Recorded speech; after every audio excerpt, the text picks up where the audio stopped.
He had a small scuff on his cabin wall. Didn't think twice. 6 days later, guest services handed him a damage claim, and he had no proof it wasn't his fault. No refund, no appeal. That charge stayed. That moment got me into this. I spent years thinking embarkation day was the boring part. Paperwork, lines, finding your cabin.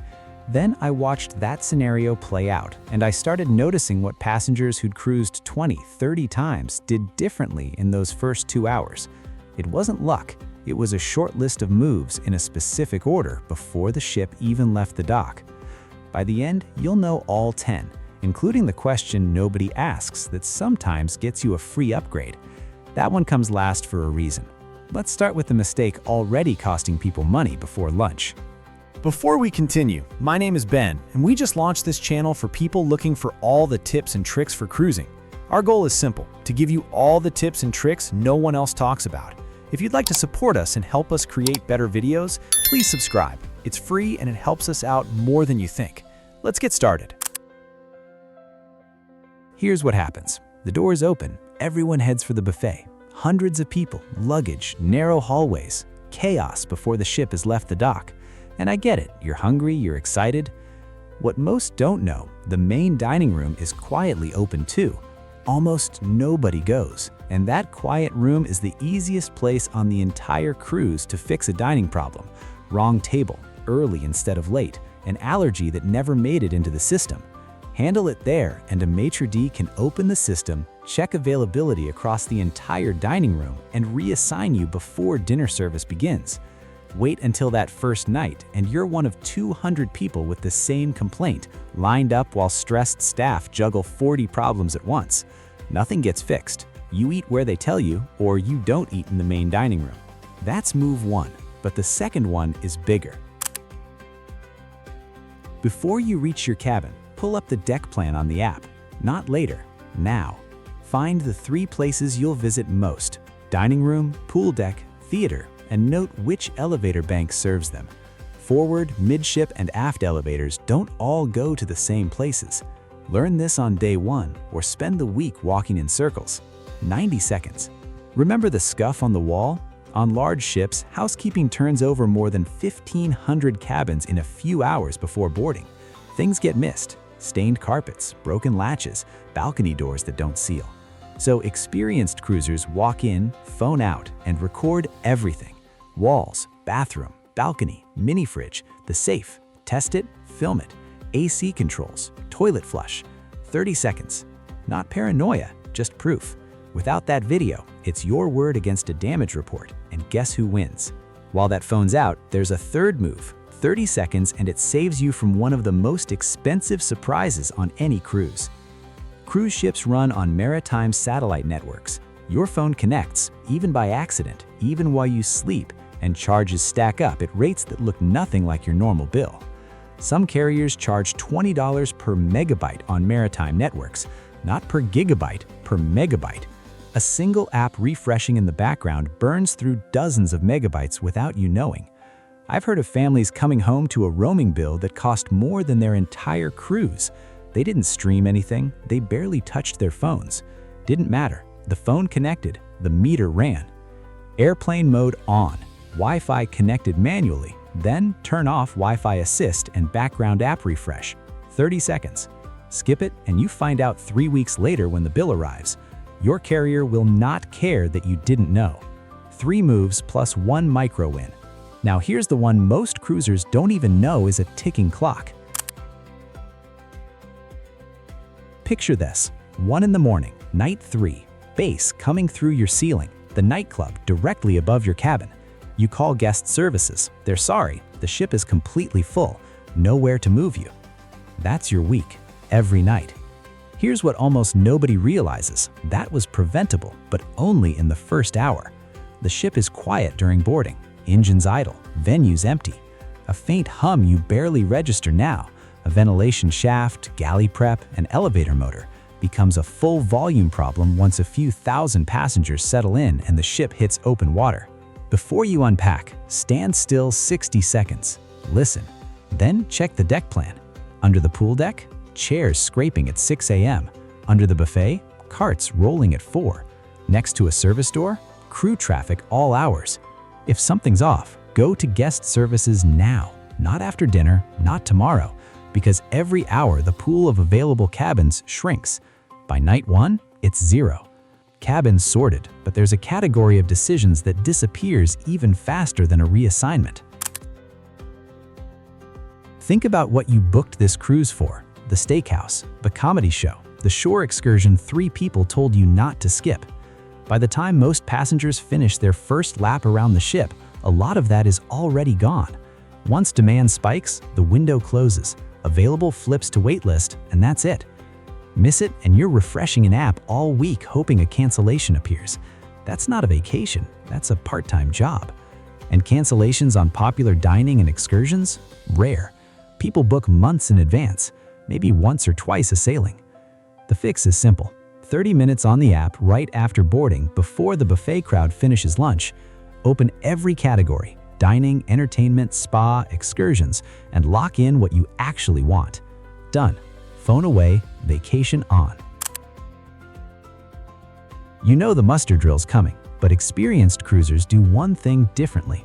They find their muster station on the deck plan before the announcement and physically walk there once. When the drill happens and hallways are packed with confused passengers, you walk directly to your station, check in, sit down. Turns a 30-minute ordeal into 5 minutes. And in a real emergency, you already know exactly where to go. But there's one relationship you can't fix from an app, and it decides your daily comfort more than almost anything else on the ship: your cabin steward. They control pillows, ice, turn-down timing, bed setup, extra towels, and most passengers never speak to them until something's wrong. One conversation on day 1 changes everything. Need service before 9 a.m.? Say it now. Bed configuration wrong? Mention it before the ship leaves port. Extra blanket? Different pillow? Ask while the steward is still in prep routine, not mid-cruise when they're managing 20+ cabins and requests pile up. And here's the detail most people miss. That first conversation isn't just about requests, it's the steward putting a face to a cabin number.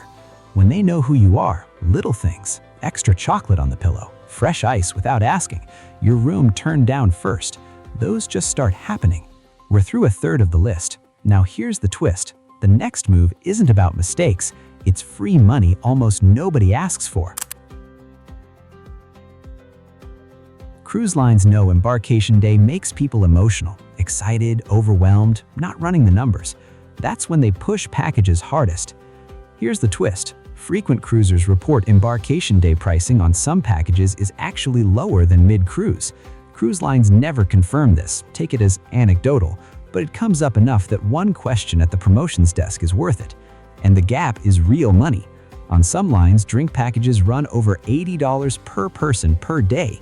Even a 10% Embarkation Day discount saves a couple over $100 on a 7-night sailing.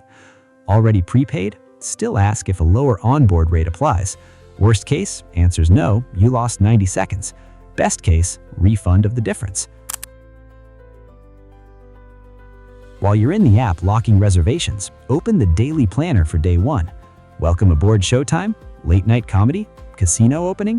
Note 2 or 3 things, not to overplan, but so you don't miss something because you were too tired to check after dinner. 60 seconds on day 1, and you never open the planner blind all week. That's the money side. Now the time side. Standard inside cabins run 150 to 185 square feet, smaller than a parking space. 2 suitcases open on the floor and you've lost the room. The bigger problem: on ships boarding 4,000+ passengers, checked bags sometimes don't arrive until late afternoon or after dinner. So separate what you need for the first 12 hours, medication, charger, dinner outfit, swimsuit, into a small carry-on day bag. Walk into that cabin, unpack the carry-on, you're set for day 1. Checked bags arriving late becomes an afterthought, not a crisis. One more money layer. Before you hand your bags to the porter, take a photo of each luggage tag, the one with your cabin number. If a bag goes missing, and on ships with thousands of bags, it happens, that photo tells crew exactly which deck, section, and cabin. Without it, you're describing your black suitcase to someone looking at 400 other black suitcases. 10 seconds at the terminal saves a panic spiral at 7 p.m. Past the halfway mark. What comes next only applies to some of you. but if it applies, it might be the most important move on this list. When the kids' club doesn't work, the entire trip collapses. Dinners fall apart. Any time for yourselves disappear. Parents learn this the hard way. They assume registration can wait until after lunch, and by then, popular slots are full. Babysitting windows gone, teen programs at capacity. Royal Caribbean's Adventure Ocean runs specialty activity slots that open only on Embarkation Day. No waitlist. Miss it? Gone for the week. And we're not talking about a generic drop-off. Structured programming, science labs, theater workshops, scavenger hunts broken into age groups from 3 to 17. The staff-led activities your kids actually want, those fill first. Get to the youth area early, register, then let your kids see the space before it's crowded. Walk them through, show them the bathroom, the activities, the counselors. Kids who feel familiar on day one settle faster. No tears, no clinging. And when kids are settled, parents get their vacation back. Dinners become dinners. The pool deck is yours. That couples massage you booked, you actually get to enjoy it. Remember, at the start, I said one question comes last for a reason. Here's why. You walk into your cabin. Maybe the view's partially blocked. Maybe it's louder than the deck plan suggested. Maybe it's just fine, and you wonder if better is available. Most passengers do nothing. They assume sold out means sold out. They assume if upgrades existed, someone would have offered. By day 3, when they pass a suite with a wraparound balcony, every upgrade has been gone for 48 hours.